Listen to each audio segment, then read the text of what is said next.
All right, welcome into the Daily Fix. As you know, every single day at noon Central Standard Time, you can catch Woo. us.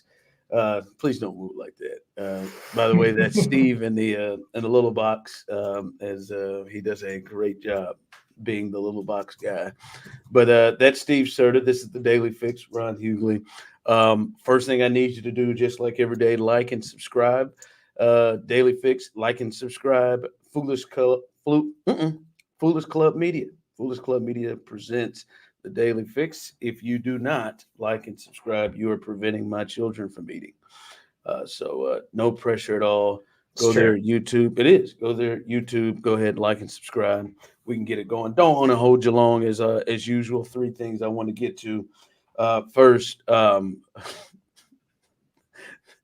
there's a man who is going to see payback every single time he goes against Jason Tatum. I am floored and blown away by Steve Kerr. We will have to get into that. And there's a player the Chiefs need to rip the band-aid on, and this one you might get a more passionate little box Steve Serta in this than I am. I mean, you are somebody who is hurt by this gentleman. Don't So know if we'll I've ever been more wrong about a player. it hurts you, but we will get to all of that. But first, dude, man, last night it was incredible from Bobby Witt Jr. And it was one of those moments, one of those nights. And Steve, he is. It looked like he's like becoming Patrick Mahomes right before our very eyes. Now, I'm not saying like the three titles and everything, but just the growth of the ascend of him early. This is becoming nuts. He is smack dab in the MVP race, leads the league in hitting, most hits in the top five, and in a ton of important offensive categories. And now he's having moments. That was Mahomes' last night. Now I know you didn't catch a drop of it, Steve, but that was Mahomes' last night. I mean, 4 for 5. As Marv Albert would say, he showed a complete repertoire. Um, I love Marv and his headpiece, but no, he gets an infield hit, he gets a regular single, he gets a double, and then when it looked like the Royals might blow a game to the sorry ass White Sox, he came up with 2 outs and hit a grand slam to give them the home run. My favorite part of the grand slam, and I want to hear it. I know you have it. Is Rex Hudler. He clearly has some sort of a climax prior to, like, I mean, as soon as the ball is touched, Rex Hudler, we lose Rex. It's tingling sensation all around. Let me see that home. Give me the home. Give me that. I need that. Into left field. Did he get it? Benintendi is back.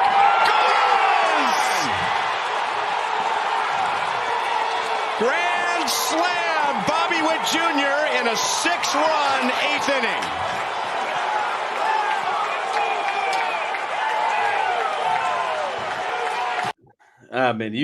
Rex just burst it right off the rip, and I don't blame him. I did too. I ripped my pants smooth off in my living room watching this. I'll tell you what, like, it's crazy that somehow Kansas City has the best player in the world in football in Patrick Mahomes, and then maybe the best young player who's ascending in baseball in Bobby Witt Jr.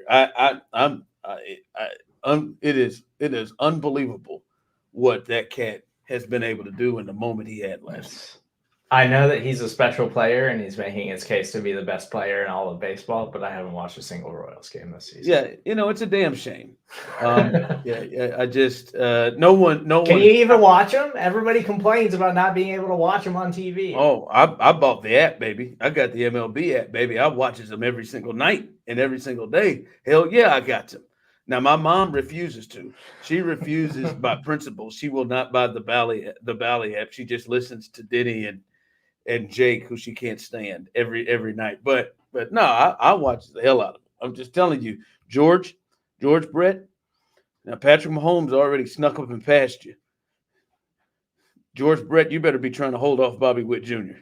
because Bobby Witt Jr. is coming. He is coming big time. All right, let's go here. The Chiefs need to just rip off the Band-Aid. Skyy Moore's done. And I know it's tough for you, Steve. I mean, you and Brandon Kiley believed in a Skyy Moore dream more than anybody I've ever known.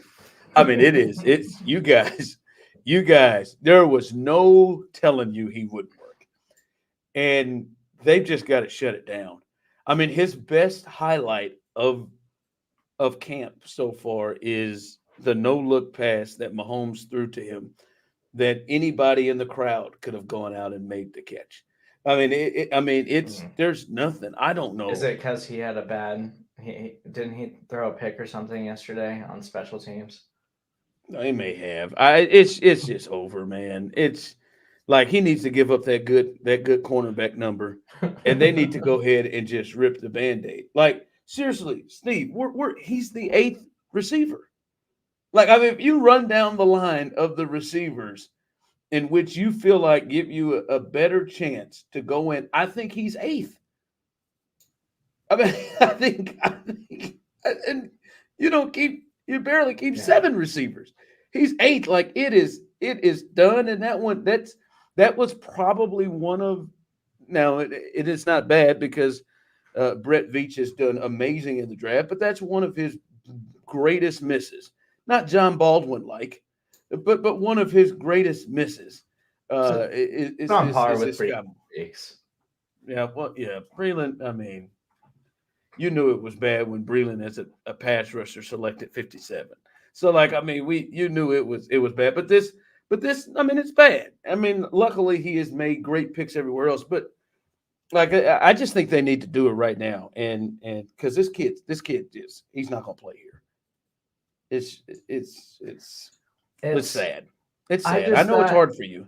His college profile, I thought, could transition well to the NFL, and it just didn't. Maybe it's strictly like competition level of what he was dealing with in college compared to now, but he can't get open. Like he can't get open, and then he's not consistent in catching the ball, and he just can't make plays. Like he doesn't look like he belongs on an NFL roster.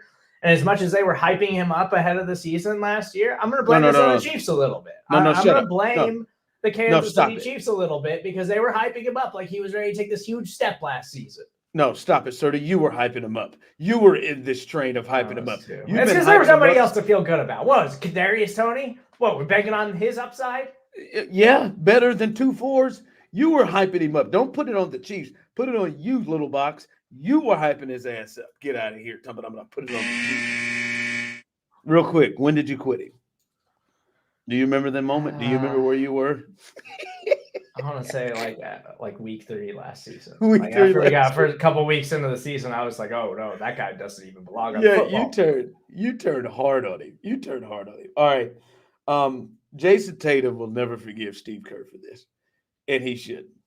This has got to be one of the most embarrassing moments of his life. I'm not even going to just say like professional, just of his life. They played in the first game of group play, the United States. They played Serbia, and Jason Tatum didn't play a second of the game. Healthy scratch, no injury, just didn't play a second. He's out there just like he's one of the college kids, like Christian Laettner when he was on the Dream Team and didn't play a second, or when Anthony Davis joined the team and didn't play a second. It's as if he forgot about it. He said, I felt like an idiot not playing him, but he said it's just the way the numbers worked out. Jason Tatum has been all NBA 3 years in a row. Jason Tatum arguably could have been the NBA Finals MVP.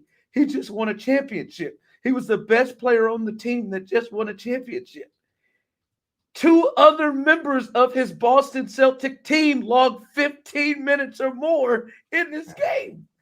I mean, maybe they're better. Jason Kidd said Jason Tatum wasn't the best player on his own team during the playoffs. Jason Kidd has a huge head, and he should monitor that. No, Drew Holiday is a very good player. He is not better than Jason Tatum. And And Derek White is a great defensive piece. He's not better than Jason Tatum. You mean to tell me Jason Tatum couldn't have clogged 5 minutes a half? Like he couldn't have slid in there. They didn't need him.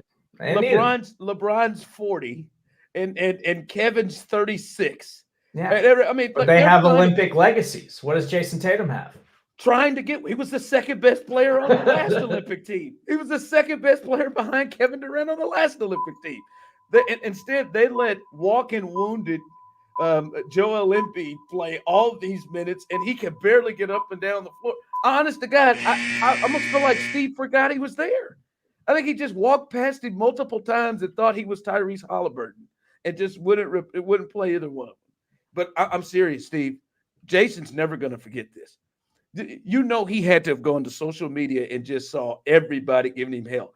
Every time they play the Golden State Warriors, I don't know what the under or the over. I'm betting the over on his points. Every time they play the Golden, he will never, ever let Steve Kerr forget this. I think he's going to walk over to Steve Kerr after he hits a three and point at him like Gary Bertier did in Remember the Titans. He is done. Hi, Mom and Courtney.